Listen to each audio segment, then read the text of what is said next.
Ladies and gentlemen, this episode of The Tiger Pit is brought to you by Unplugged Essentials.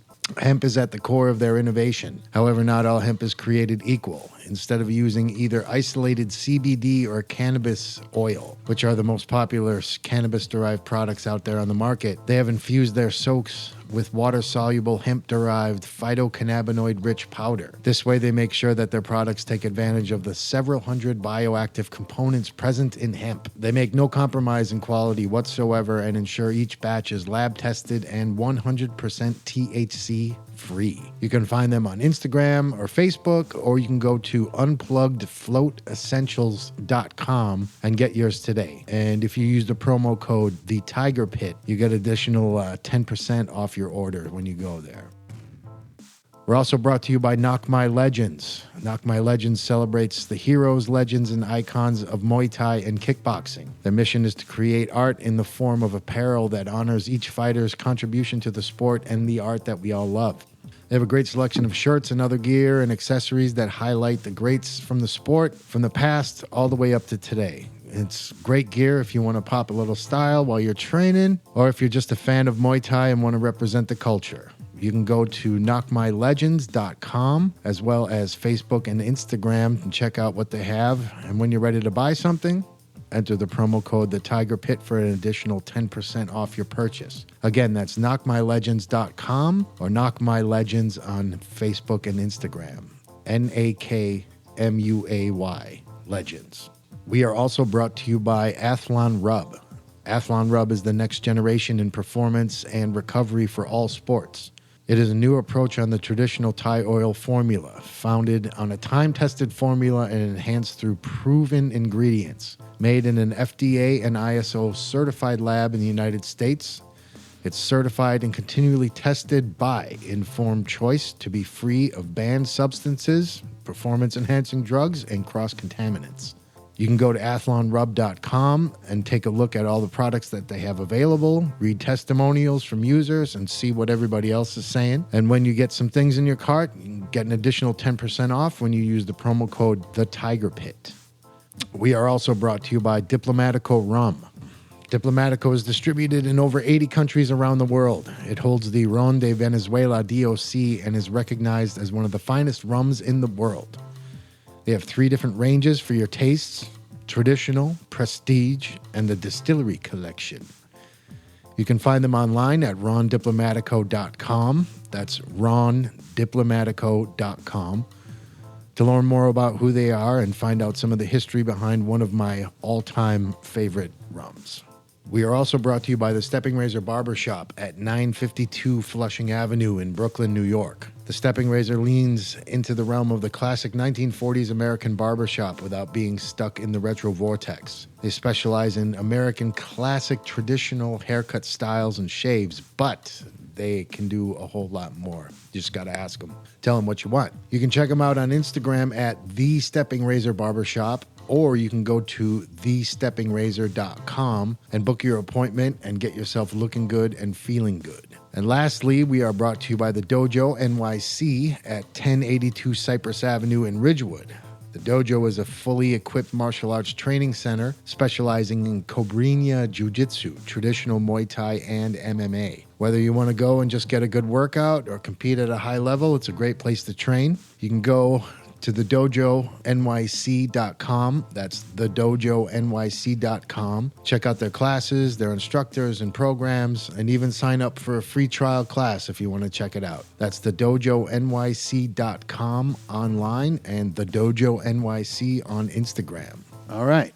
Our guest on this episode stands at the threshold of where music meets media and technology. His company, Spot Music, has over 80 credits in film, television, and new media, including The Chi, The New Edition Story, The Daily Show, Belly, Brown Sugar, and many more. In 2004, Chris Blackwell tapped him to manage his publishing catalog of over 15,000 songs, including the catalog of Bob Marley. In 2013, he, along with Blackwell, were Grammy nominees for their work on the documentary Marley. He was also co-producer of the documentary Alive Inside, a film exploring the link between music and memory, which won the Audience Award at the 2014 Sundance Film Festival. And he was recently featured in Forbes.com discussing his digital publishing company, Dub Fiction. I can say that I've learned a lot about the inner workings of the music business, having spent some time with him and worked on a couple things together. So, without further ado, please welcome to the Tiger Pit, Mr. Barry Cole.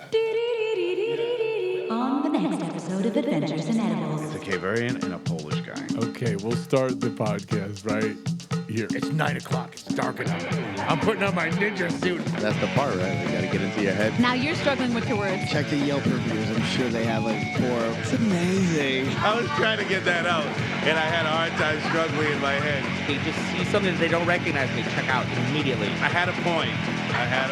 Coming to the stage. I've heard this many times from different sources. You didn't even know me when I was hanging out there. This one was going to be the more together one.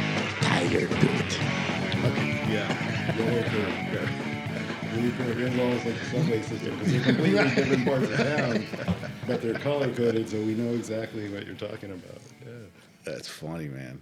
Yeah, I remember even just like skating, just not even spots, but just like going down the street. Like I remember being like super influenced by like watching like Ray Barbie and like when you would just do lines, like just going through the neighborhood and just busting like no complies over everything. Oh, yeah.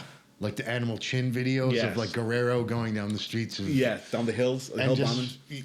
like growing up in the Midwest, I was just, you praying. There's You're no place like that. If I had that around me, I'd be the best skater in the world. I'd be good, you know. And I lived around there, and I drive down those streets, and I'm like, how the... Yeah. What? How? Scary. What? Yeah, crazy, man. Yeah, I'd love nothing more than the days of like wearing a Walkman, ripping down the road on my skateboard. Oh, hell yeah, man. You know what I'm saying? Like 7th grade, like killing it. At least you think you're killing it. Exactly. Skate You to know? school. But you're killing it. You're definitely skating destroy. Well, you got your own world. Yeah, you got your own attitude. Yeah. You got a credo. You got a magazine. You know, you got music, a whole culture that went with it. Yeah. And you didn't need an ID. It was just... Yeah, Right. you were You know. ripping. You had all the energy in the world. Yeah, you had a ride. It was like your first motorcycle. Think of how much energy like street skating actually takes, man. That's Yeah, to like go far. and you're getting beat up while you're doing that. So like landing a wall ride is not subtle. Yeah. You know, it's like Yeah, if I was to go skate like 3 miles right now, I'd be hurt. Oh, wow. Someone sent me a rough cut of a documentary that's being made, which is kind of the history of the vortex where hip-hop and skateboarding met. Oh, wow. But it's East Coast based, so it's really interesting because I got here in 1993. okay. And the documentary ends with Mars closing, which was 92. So it's basically from 88 or 87, like with Harry and Cream and Oh, I heard about this. it was There was a lot of footage of Harry Juma. I know that shit. really amazing. Like, you know, the guy was really dedicated, you could tell, and he was there and he saw something, but he was just documenting it. And, you know, all the way through Larry Clark making kids. And this was kind of the documentary around it. And it's just interesting having him interview, you know, people who were in kids, people who knew Harry, who were around. And his claim to fame is that he named Stretch Armstrong because when they opened Mars, they needed a DJ, and they ended up getting this big kid named Adrian Bartos, which I still have an Adrian Bartos business card because he used to service me records at the college radio station when he used to work at Big Beat. So I still have that business card. So I guess that was pre-Stretch Armstrong. So I guess somewhere in there, the documentarian, you know, brought him into Mars and, you know, dubbed him Stretch Armstrong because Adrian wasn't really going anywhere. And he tells the story about walking by a toy store and seeing the toy. You know, he's like, no, that's it. That should be your name. I cut his hair. Oh, really? Yeah. Oh, that's really funny. That's really that small barbershop. hilarious. Yeah. That's funny. So it was interesting growing up on the West Coast and realizing that I arrived right at the end of that whole explosion. You know, so Great time. I had a West Coast kind of mirror of that. You know, it's like, to me, if there were any comparison, like Ron Allen would be our are hairy. You know, it's like, yeah, I mean, Ron was just that guy. He was like the glue who like moved between different groups, brought people together, and it was all through skate. Yeah, exactly. And it was just interesting with, you know, different music, different bands out there, different brands, just like East Coast and West Coast hip hop. It was just so interesting to see how it evolved out here. Yeah. And then how that turned into Union, and then how Supreme kind of evolved out of that as well.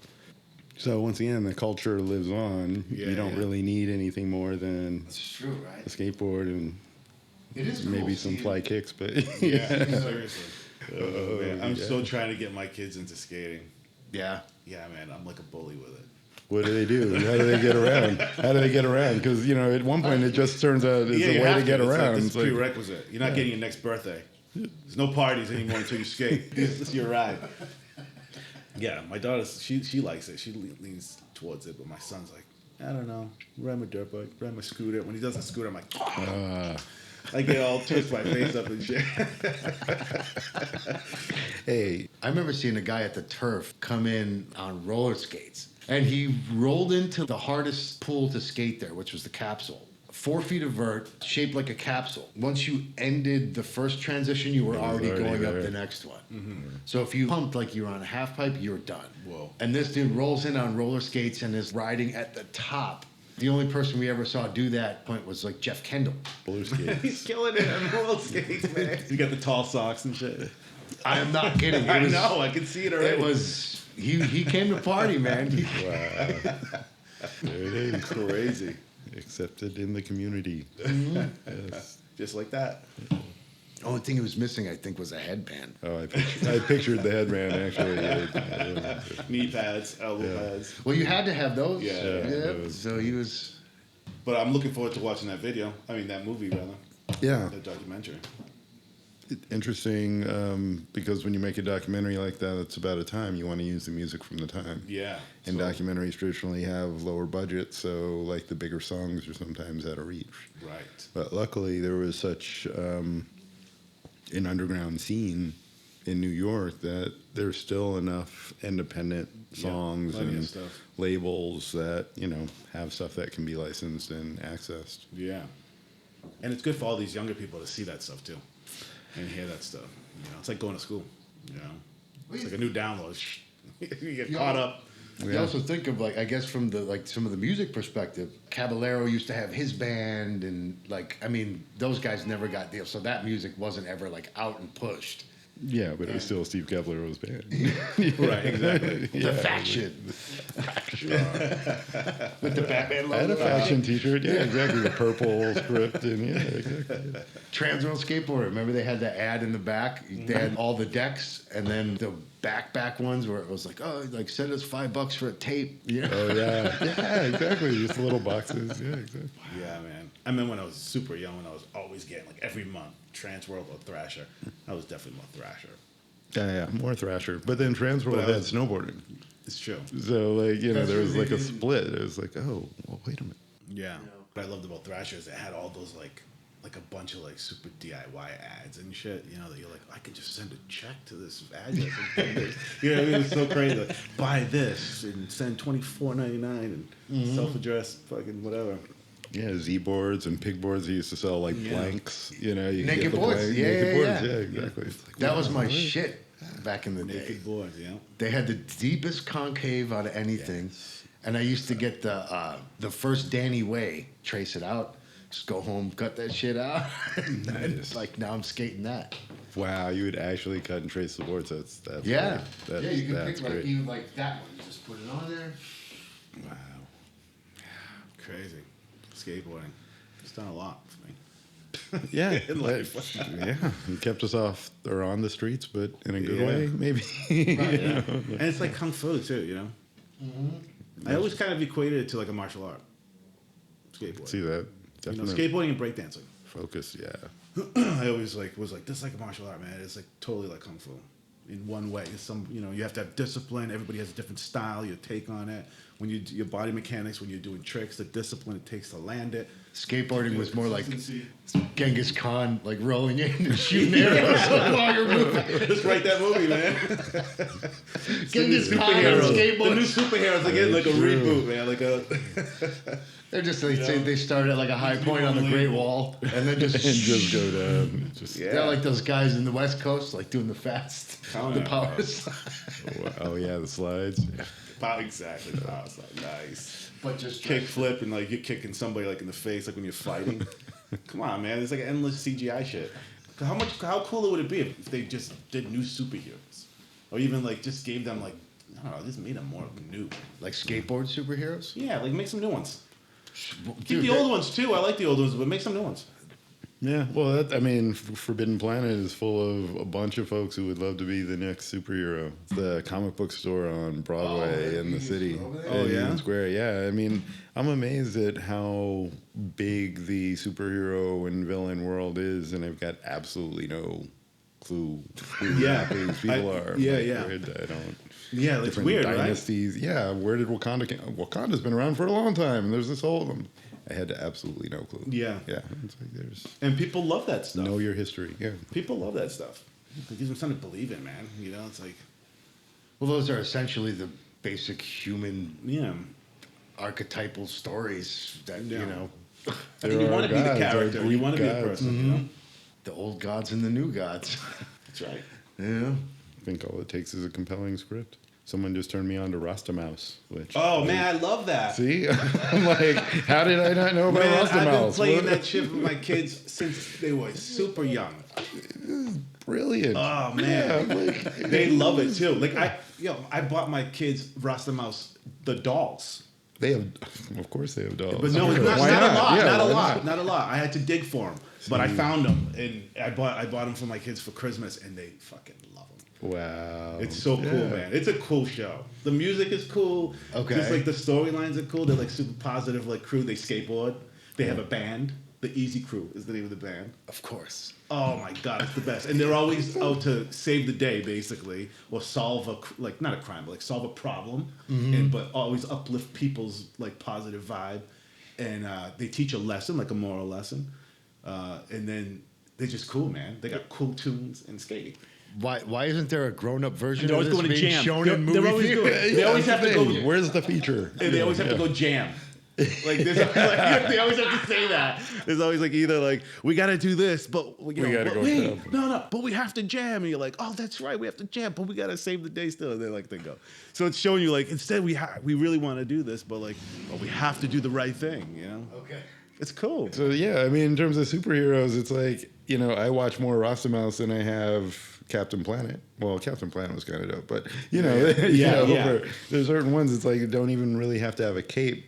Right. As long as the character comes through, and just like you said, it's like we're saving the day, we're uplifting people, we play music, we skateboard. It's like That's it. What else? all, you need? but, that's- and it's not broadcast; it's web only, isn't it? Yeah, I only watch it on YouTube. Is it from the UK? I remember you showed it to me once. It's great. I've turned on all the little kids in my family. I've turned them all onto it. They all watch it. You got to bust out old episodes of the Mr. T cartoon then. I've tried. They're The just old not- stuff gets lost on it, man. Sometimes they don't care. Yeah, you know what it is? No, that's not true. That's not true because they like old stuff, like all the Max. Well, that's kind of creepy stuff. But I watched that shit when I was a kid. All the Max Fleischer stuff. Shit's weird. Oh yeah, the old Looney Tunes. Yeah, And stuff, yeah. and like all the like the Cat Calloway, like you know when they did his character. Like, well, it's not him, but it's like based on him. Oh, like old like Mel Blanc Looney Tunes. Yeah, stuff? Max Fleischer.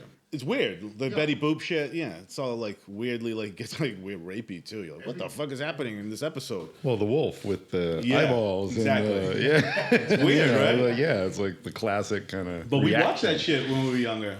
Yeah. You know, shit's strange. But they'll watch some of that stuff sometimes, and sometimes it gets all crazy. I'm like, all right, that's enough for this one. But but they don't like. I nailed it down. They don't like cartoons that look like realistic. They're trying to look like realistic people, but like 80s style. Like how He-Man, G.I. Joe, like anything that's like a Yeah. Yeah. Like Like our, the our cartoon was generation like that. of cartoons. basically Yeah. Hanna-Barbera maybe. Okay. I think that stuff was like that, right? They do banana splits. Yeah, but that was Yeah. that. Wasn't that like a show? That was a show with like these people like dressed up as like these weird. But It then there was all the cartoons. cartoons. Yeah, it was like 5 different cartoons right. like that they would like Tom Sawyer and Land of the Lost. Was, Land of the It was Lost. banana splits. That's what Forbidden Planet was reminding me of. It sounds like it'd be that cartoon, but Land of the Lost. That's the With the slee stacks. These stacks. But they don't like that stuff. I remember getting to an age where I didn't like the new cartoons as much as the old ones. Like there was something about how they had come up with new technology to make the animation that just didn't really appeal. It was too glossy and like it was just different. But That's now true. kids like Paw Patrol, stuff like that, Blaze in the Rain. It's like it's like I don't know what they love. That You have stuff. kids? I have a 4-year-old godson. I was gonna say, how are you watching all these cartoons? Yeah, exactly. I'm like, I'm up on my animation, son. Oh yeah, so you're in it, man. Yeah, like I know all about all that stuff. Trust me. That stuff's great though. Sometimes you just get lost in it, man. Yeah. We did one episode. What was I talking about? Rastamouse. No, not Rastamouse. Rastamouse. No, it's Yo Gabba Gabba. Oh, yeah. Man, I watched the shit out of that show all the time. All the time. That shit was crazy. It was good. When my niece and goddaughter was that age, Little Mermaid, man. I know that movie in and out. You know all the songs. Yeah, exactly. All the songs. I know all of it. Yeah, and how kids at that age, you watch it, you're just lumbering through. Like when this scene happens, there's 10 minutes left. So I know this. The movie finishes. They're like, "Let's watch it again." And you're like, "Okay." That's with her. I used to watch Harry and the Hendersons. Oh, I watched that and shit, then Little Mermaid. Just Harry and the Hendersons. on rotation, man. Wow. That was a long time ago. That's when I was in that area. It was like my nieces. And okay, that's cool. How about we go outside and run? Yeah. Let's go skateboard. It's hard to get the kids off the iPads, man. Yeah. It's hard. We're not ready for the technology we have access to. And the scary thing is there's more technology waiting. I know. That, they're waiting to unleash on us, but we can't. We clearly can't handle what we've been given so far. So adding more to the pile, I'm not sure what that's going to do. We were just talking about that earlier. I never really realized just how cyborg-ish people are. You get off the train, the doors open, and people are like, I need to be connected back to the energy, back to the feed. People doing it. You're just like, what?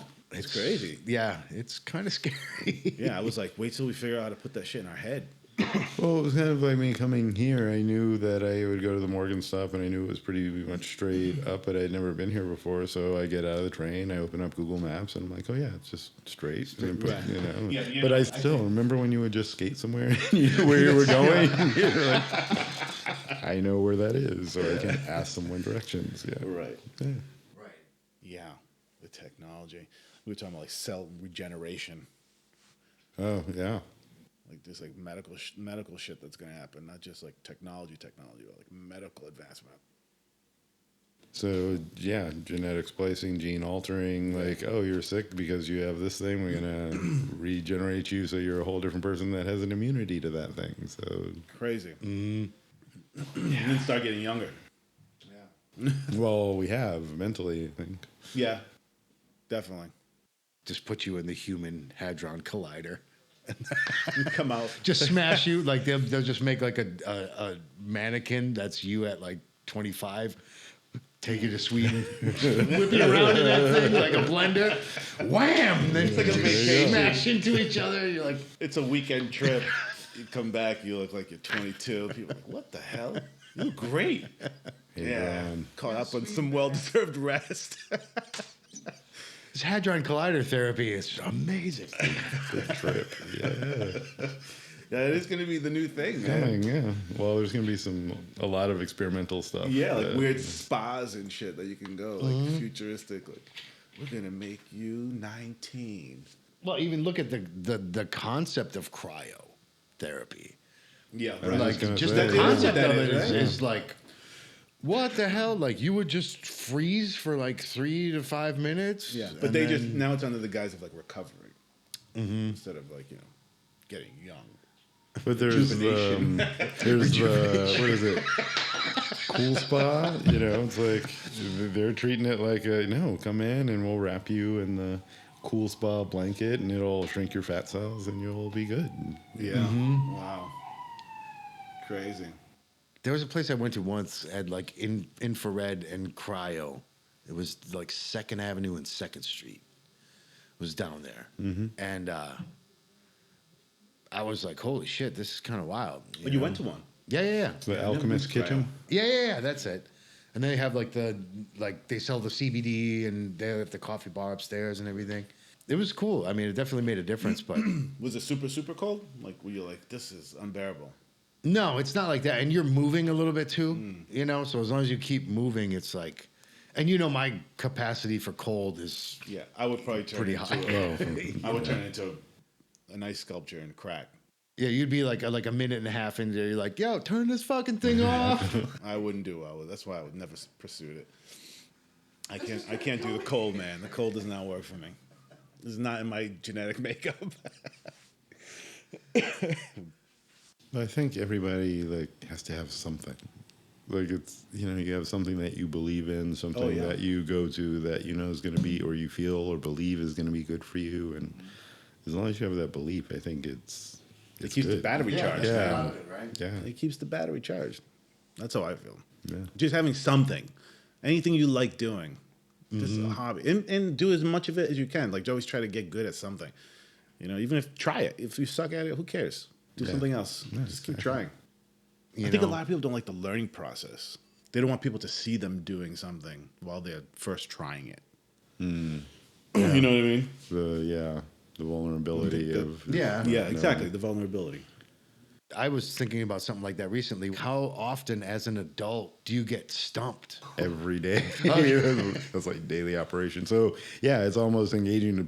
You'd rather do it for something that you're passionate about than something that, you know, you're like, how am I gonna figure this thing out? Well, as much as technology would have us believe that it takes a shorter amount of time to learn something, I don't believe that's necessarily true. Right. And our attention span has gone down. Right. So I think we're kind of always bouncing up against it. I buy online classes. Like I was like, oh yeah, well I want to get into it, but like I've been stacking them up. You know, I'm like, I don't know when I'm gonna have like that month and a half on an island with nothing else to do and a great Wi-Fi connection so I can take these classes. But you know, but I'm still hopeful. It's that thing. It keeps me going. I'm like, oh, that's true, right? Yeah. I was looking up something that some of the stuff that you had been doing. That documentary, since we were talking about the cyborgs and all that stuff. The documentary was Alive? Alive Inside. What is it? Alive Inside. Alive Inside. Yeah, and how music just can trigger like memory and improve memory. Was that? Yeah. There was a doctor who was working with the elderly and working with Alzheimer's and dementia sufferers, and realized through his time with them that there were certain things that could bring them back, like to themselves. And I totally believe that is 100%. But as a doctor, imagine like coming out and saying it's music. They're like, well, what pharmaceutical company owns that, and how are we going to prescribe that? Right. You know, that really that's just hearsay. But the movie was a great documentation of real life accounts of it actually happening. Wow, amazing. And I mean, to me, it's one of the most important films I feel I've ever worked on, just because to me, it kind of sums up why I've chosen to work within music, because it heals. Yeah. You know, it's got those qualities to it. For the film, we came up with a promotion that was to make a list of 3 songs that would bring you back to life. Oh, that's amazing. If you ever, you know, lost your faculties, and then to send those songs to 3 friends that you would trust with your house keys. Oh, that's really cool. So you're already making the connection between music and your life source, and access and your keys, and you know, as a promotion, that was just something that was thought provoking enough to really bring home kind of the concept. That's a beautiful concept. I want to like relaunch it or do something with it, just because I think It's important, man. yeah, just as a very simple something that makes sense, and it's like that's something I could do. And sharing getting songs from people, it's like, these are my 3 songs. It's like, oh, okay, I've got your 3 songs. I know that. Like there's bonding. There's energy that's exchanged. Yeah, and it's important for people to see that. Yeah. Just because it kind of like, even if you don't think like that, it definitely like will turn something on for you if you just see that, Exactly. I think the doctor's formula was, where were you when you were 18? And what year was it? Oh, wow. And kind of from that data, you can kind of extract a playlist. But that's so long ago. Well, all you need is a year, and then you've got charts to rely on. It's Man, like, if I was to pick 3 songs from when I was 18 that are supposed to bring me back to life, that would be kind of crazy. 89, man. I mean, come on. There was some amazing music out. It's so there was all sorts of stuff jumping off then. yeah, that's a trip, man. To think that, like, if you had to pick a year and pick 3 songs, not pick a year. If they picked a year and you had to pick 3 songs that will bring you back to life. If you were suffering from Alzheimer's or dementia, if you were just not yourself, and these songs would be kind of the keys to bring you back. Sorry, I should have clarified that. Not like trauma. You get like shot or something. You need 3 songs to bring you back to life. I'm sitting here thinking like, well, it might have to be some kind of drum music, some kind of incantation, kind of like. Oh man! But that's a trip, right? It's like the first De La album came out that year, so it's like there's just stuff. It's like you think about it, you think about where you were, the impact that it had at that time. It's like, I'm sure like potholes in my lawn would bring me back from some nether world at some point. That's true. Yeah. Crazy. Is this the documentary you worked on? Yeah, Live Inside, and promote music therapy for Alzheimer's and dementia patients. That's out. Yeah, it was. It came out, I believe, 2016. How could we see it? It's online. Click on like. I believe it's on Netflix or Hulu, but it's also awesome. on Amazon and YouTube. That's funny how music works like that, right? Yeah, I mean, I totally believe it, 100%. Just that's like firing off like signals in your brain. You're like, oh, that's right. I read remember this, something. and I'm not exactly sure if this is true or not, but it does make sense. The only time your whole brain is firing is when you're listening to music. I remember hearing something like that. I mean, it makes total sense, to bring things in harmony. And once again, it's like frequency. It's again, frequency and frequency healing is something you can't prescribe, and it's not something that you can bottle, and the pharmaceutical company doesn't own it. But, frequency and energy are very real. Yeah, I'm all about the frequency healing, man. Yeah. I listen to that stuff all the time, sleeping, laying down, just laying there with my eyes closed. When I had my eye surgery, that helped me so much, man. Warner Brothers just did a deal with a company that makes artificial intelligence powered music to help you focus. So they made a 6-album deal for some like $20 million. And it's AI music? Yeah, it's AI music. You type in your keywords and then it'll generate music based on the keywords that you want. And they've put out a couple of sleep compilations, and you see how music works now. It's not an album on the shelf, but you'll see a sleep playlist on Spotify or on Apple Music, and you'd be surprised at how much play they actually get. Mm-hmm. So after the numbers come back that these sleep records that are generated by AI are a hit, it's like Warner's like, hey, we want to sign you to a deal to make some albums so that we can put more content out there to stream. And for them it's an artist, because the product is the same. They get a product, they can market that product.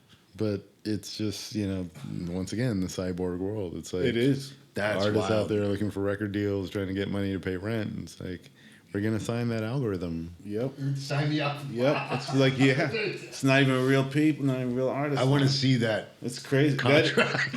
Yeah, why is there Jack Daniels in the writer? Like, what's going on? Never will land in public domain because this thing's going to be alive forever. Well, it came up with IBM and Watson because they had Watson that was beating people at Jeopardy and chess, and that was their AI. And then they had it make music, and it was the same thing. You could feed it keywords, and it would generate a completely original piece of music. An original based on its knowledge of everything that's come before it. So they could create a new algorithm merging all the styles? Yeah. Oh my Well, that's what the God. algorithm does. It just takes. I mean, the that's what styles people and do then- anyway Yeah. because they study, but yeah, I guess we just can't compute it as hard as AI would. And make sure it's completely original, like not Right. influenced by. You know, it's like, how do God. you make a classic rock song not influenced by Zeppelin? Like, you know, it's like, it's just. Yeah, exactly. you So know, there's how going to does be it- fake music artists, and they're going to have holograms for them. Even if they may not even do that, because once again, it's all streams. Well, we'll have to see something because they can sell like everything else, Yeah. clothing, like all that stuff. First, they're going to take over the bedtime sleeping market demographic. People love that stuff, man. They love the sleeping stuff. I listen to that shit all the time. Even if I don't rely on it to put me to sleep because that's ridiculous. But I just like put it on while I'm trying to just wind down, and I'll go to sleep. Okay. You know. I mean, lo-fi hip-hop has made a comeback just because of the YouTube channel. Now everyone has a lo-fi hip-hop channel or playlist, and it's all instrumental and all boom bap, and they call it study music. See, we were just talking about that before you came in. Every time when I'm working, that's all I want to hear is instrumental. Yeah. I don't want to hear anybody else's voice while I'm working. I'm working. And, yeah, that makes a lot of sense. I think more now than ever, people are into the instrumental thing. Well, not more into it, just more receptive to it. Like other people that normally wouldn't have been or never really listen to it now. And also, people have more access to it now.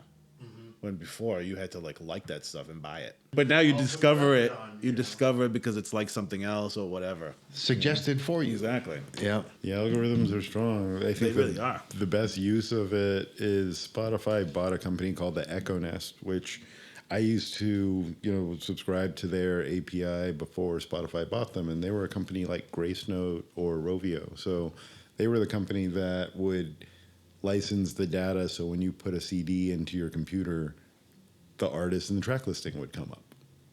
Okay. Because remember, that Yeah. wasn't a thing. Like if you burnt a CD, it wouldn't always pop up. But there, through the codes, like these companies had that data. So the Echo Nest was a company like that, but they had some very forward-thinking things you could do with their API. You could take a YouTube video and you could take out every fourth beat, or you could tell it what beat to take out, or you could, you could manipulate the video with code, which to me was a really interesting way to think about DJing with video and remixing in dub for visual.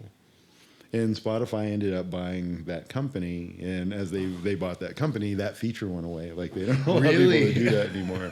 But the power of that company was the algorithms, because basically it had a listening and a music analysis that allowed it to generate keywords and generate, different information that is all fed into all the Spotify songs now. So that's why the suggested songs for you, it's like, generally they're not bad. Like it's hard to say, why would they suggest? It's like, it's generally gone now. based on, it's what you've been looking at and listening to, and it's pretty interesting. Yeah, it's crazy, and how crazy it's gonna get. I think the worst application of the algorithms are the facial recognition that is now Yeah, that's registering women and non-white people as hostile and potential criminals. Wait, hold on a minute. I missed that. So What's it doing? So facial recognition now. They did an experiment where they took a team photo. I forget what NBA team was, but it was the headshots, just the smiling headshots of each member. And all of the white players were registered as happy and friendly, and all the black players were registered as threatening. Whoa. And that's just the facial recognition. And you kind That's of crazy. You kind of ask yourself, well, who's building that AI? And then that answer goes back to folks who are not necessarily representative of, women or non-whites. So the scary part about it is now Amazon, they actually have the technology and they license it to different companies. So now they're licensing it to retail stores so that they can do facial recognition to predict who might steal something. And if they steal something, then they use the facial recognition to basically, they can track you down like whenever, anytime. They like bait you into shit. And then they ban you from the store. Like you walk into the store, and you can't come in. Yeah. So, and now they're using it at airports. Oh my god. So it's like, you see, we're not ready for the technology we have yet, and still it's like it's gonna reach this mass adoption. We're gonna wonder why these implicit biases are not going away. Yeah. Right. Yeah, exactly. They're actually getting reinforced. Yeah, in code. Yeah, in code. Yeah. Fuck, man. Well, look at This shit is scary. that episode of Black Mirror with the likes and the social social credits, media. yeah. They're doing that in China. Oh, in China, that's right. You can't fly, you can't take a train. Yeah, if unless you don't have a social rating of so much, you can't go to the airport, you can't take flights, you can't travel. What? You can't shop at certain places, you can't go certain places, you can't live certain places. Holy shit, man. And it makes sense. Those cities that are built out in the middle of nowhere, the cities that are unpopulated, and you're like, oh, they were just getting ready for kick everybody out. It's like the Hudson Yards times like 1,000,000, and you can shop like you're qualified or you're rated enough to. Oh, It's you're like a super projects. You're a 3 level. Okay. Yeah, You know, it's like megaplex projects, basically. So yeah, we need to get some diversity representation up in the code sometime soon. So I just read that, I don't know if it's Microsoft or Amazon, but someone is now trying to establish an ethics code to monitor AI usage. So there would be some humans who would be watchdogging the AI and saying, you know what, this is or this isn't working, which seems like a good step forward. But still, if you're going to have humans judge what the computer is already doing, like, why don't you just tell the computer not to do it? Like, it's just, Who was the company that recently? I forgot who it was. They came out with the first like AI Twitter handle or the first AI. I forgot what it was from, but it was being fed info by the collective. And they said within like a half hour, people made that thing racist. It was like the first thing that happened. wow. Facebook had their AI thing. That thing came up with its own language. Yeah. Unplug that shit. Yeah, unplug that shit. Oh, man. There's another video of 2 AI robots talking to each other. They develop their own language and become this crazy like feedback. Our language didn't... Didn't even it matter. wasn't- Came up yeah, with their it own was language. obsolete. That's why I'm not going to take that cell regeneration pill. Because I don't want to see that shit. I don't plan on becoming a robot anytime soon. I'm working on a new Netflix show that I'm excited about because one of my college friends and old roommates actually wrote it. And he's really, really talented guy. He's produced the Daily Show with Jon Stewart and, with Trevor Noah. And Tim brought me in when they changed hosts, when Stewart left and Trevor Noah came in.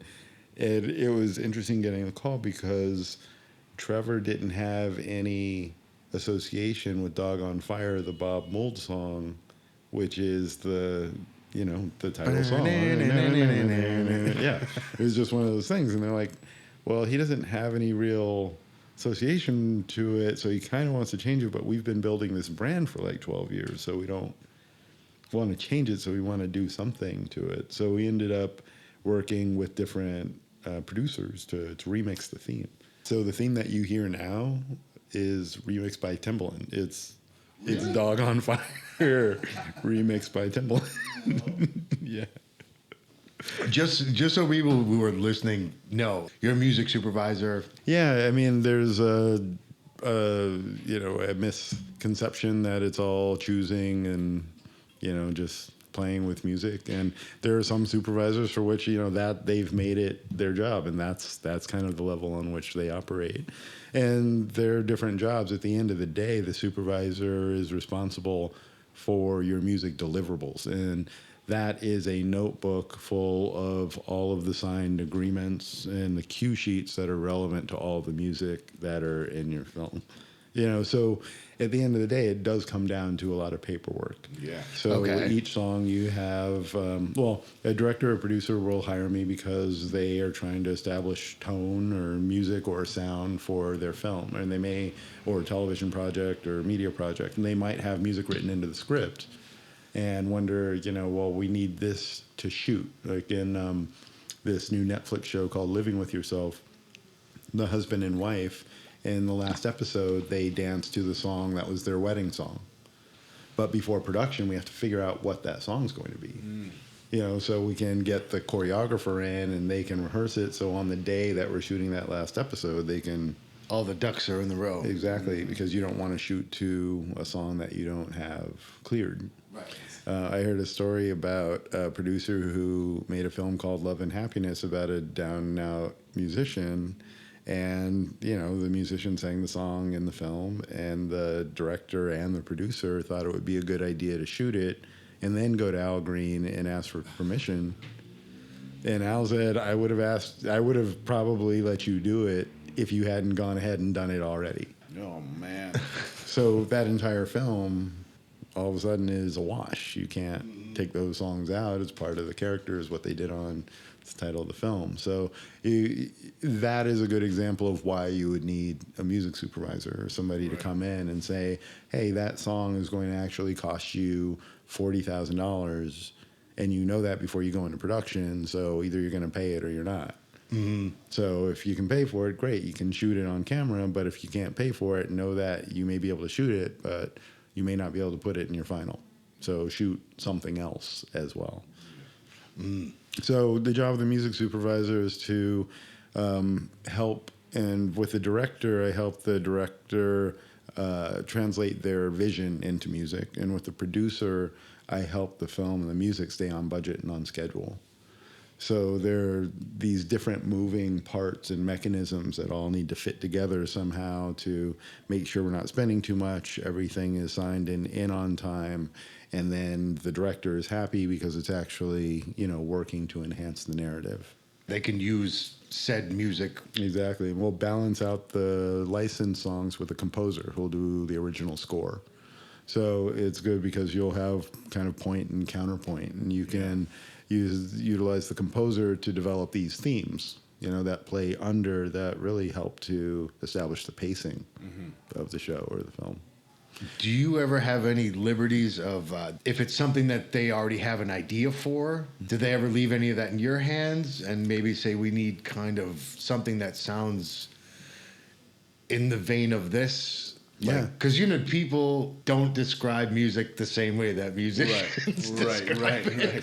So they're like, we need something that's kind of like upbeat, and I'm thinking the color yellow. Yeah.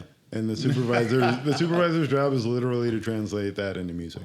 And that's where, metadata and tagging has become kind of boring talk, but it's those keywords that I need to extract from a director or a producer or from a project so that I can make the best link to the best music. What do you think one of your best placements that you had to make a call on was? One of the best placements I had to make a call on, the main title of Queen Latifah's Beauty Shop is the song Don't Ya, like as in Don't You Wish Your Girlfriend Was Hot Like Me. But that song was originally written it was written by CeeLo, and it was written for his hairdresser, Tori. And the version that's in Queen Latifah's Beauty Shop is Tori's version. And it was before Doug Morris heard the song and said, hey, I've got this new group called the Pussycat Dolls, and that song would be great for them. So for me, it's like those interesting kind of placements that it's like, I remember going to Latifah and Shakim, and I was like, no, this is the song. This is the song. We need to do a soundtrack. We need to build stuff around this song. This is the song. We've got a beauty shop, and it's Don't Ya, and this whole thing. I was in LA working on the movie at the time, and Felly Fell actually leaked it on the radio. And as a supervisor, I have to put on, my DJ gloves and start digging. Like, I called the station. Like, I found out who it was. It was this guy named Charlie Brown who flew from Atlanta to basically play the song and leak it. And in order to get to Charlie Brown, I literally had to go through like Fred Flintstone and Chuckles and Stabby and whoever else who led me to Michael Jackson. Who was like, yeah, this is Michael Jackson. I'm like, so I'm calling about this song, Don't Ya? And he's like, oh, you heard that. And there's no deal. The song wasn't out. This is pre-Spotify, it's like these mechanisms weren't around yet. So for me, being able to hear that song, match it with what I knew they were trying to accomplish through the vision of that film and put those two things together, like I had never been more sure of a match in my life. But as a supervisor, that doesn't necessarily mean that the song's going to make it. It's going to make it onto the... Yeah, depending on the level of film you're working on, independent might have a producer and a director, but a studio film will have a studio. A television show has the production team, the network, and the studio. And it goes up and down all of those lines and comes back how it comes back. So I've also had to learn not to get too precious about anything, because I can be completely sure that this is the right thing and be shut down. Yeah. Because at the end of the day, my job is to deliver that paperwork. Right. So, when I can get in there, and I can get in there with some creative suggestions, like, it's great. That's what I love to do, is a DJ spreading music to people. Yeah. But yeah, chances are there are going to be a lot of cooks in that kitchen. Yeah. I just finished season 2 of a Showtime show called The Chi, and I'm completely grateful that the Notorious B.I.G. estate allowed us to license a Biggie song for a television show. You don't hear Biggie songs in TV shows. Mm-hmm. Right. Why? Well, same reason you don't hear Beatles songs in TV shows.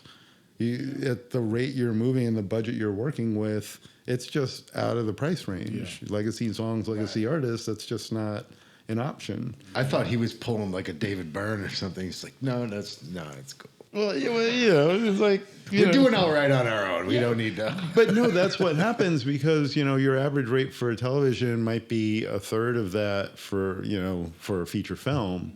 And then for a legacy artist, then you'd be multiplying that market rate by, 3, 4, or 5 times. I'm just finishing a documentary on Bill Wyman from the Rolling Stones. And, I mean, talk about different musicians all over the place and different songs and things you're trying to wrangle. It's like, it really pays to have a supervisor to come in, to work with you, to kind of have a strategy, to map it out, to know how much money you have and figure out whether or not you can fit these songs into it. Mm. So for a documentary, you can usually go, it's a documentary. It's not episodic television. We're not playing in theaters. Right. And for Bill, he kept a journal every day of his 31 years with the Stones. Every day. Wow. That's amazing. His collection, his memory, his archives are absolutely incredible. So in a situation like that, for me, when Bill wants to use certain songs to tell his story, it's my job to go out and do the blocking for that. When he wants to use 22 Rolling Stone songs and Muddy Waters and Howlin' Wolf and Chuck Berry and Ray Charles, I have to figure out, based on the budget they have and the time they have, what is the strategy so that we can get all these songs in. Yeah. And, we're not going to be able to play an ego game about, no, we've got to get more in this person. We got to get more. No, well, we've got to get the most of anyone. And the thing that helped was because Bill's a member of the Rolling Stones, we were able to set like a median with the Stones music and then tell people that, you were getting as much as they were. But that is the strategy we needed to, go in on in the beginning so that the documentary could actually take shape, so it could complete itself. Me and Ish will be at home watching TV, and like some song will come on, and we both look at each other like, I wonder how much they paying to get that. Like, I totally think of that all the time. Isha knows, really? Isha, she's got the front row seat, and yeah, it's a real business. There's real legacy, real generational wealth. That can be gained from people who manage their copyrights. And they said Prince and David Bowie were crazy for promoting owning your own masters. Right. Like, it's like, oh, wow, what do you mean? That's crazy talk. Yeah. But there's so little education. So many independent artists don't register their work. They don't know why they should. They think signing up with ASCAP or BMI is selling their publishing. And, you know, it's misinformation. And you can go to music school to learn to play an instrument. And by playing that instrument and practicing with your band, you can learn to play live and you can tour around. But you're missing out on the rest of the pie. Because for every song that gets licensed, every time it plays on television or theatrical screens anywhere in the world except the US, you accumulate royalties. So if your song's not registered, you're not getting those royalties, which is money for work that you've already done. And now, since it's in the hands of the artist, and how many artists are just not even paying attention to that? No clue. It's sad because there can be a sustainable living making music. There's a nonprofit and lobbyist organization in DC called the Future of Music Coalition, and every year they put out yearly earnings, and they've been doing it for 12 years with an artist named Zoe Keating, who's an amazing cellist and producer, and she's actually volunteered her earnings so people can just see like what a working musician with albums out makes, you know, who's not a name brand. And it's amazing. I ran into her at an airport a couple of weeks ago, and I was like starstruck. I was like, no way. And she's like, you know who I am? Yeah. But it's interesting because the Future of Music Coalition publishes a list of 48 independent revenue streams that are available to musicians. And, you know, most musicians may be on one or two, maybe. Well, a good example of that is like you can register your work with ASCAP or BMI, but a lot of musicians aren't registered with Sound Exchange, which actually pays you royalties, not if you wrote on something, but if you played on something. But a lot of folks just don't even know that that exists as a separate stream of revenue that you can collect if you're playing and you didn't write something. I'm coming for you, Bill. I played on a lot of your stuff. Yeah, I'm telling you, yeah. Work for hire. Done. I got my own label on the Shady Guy now.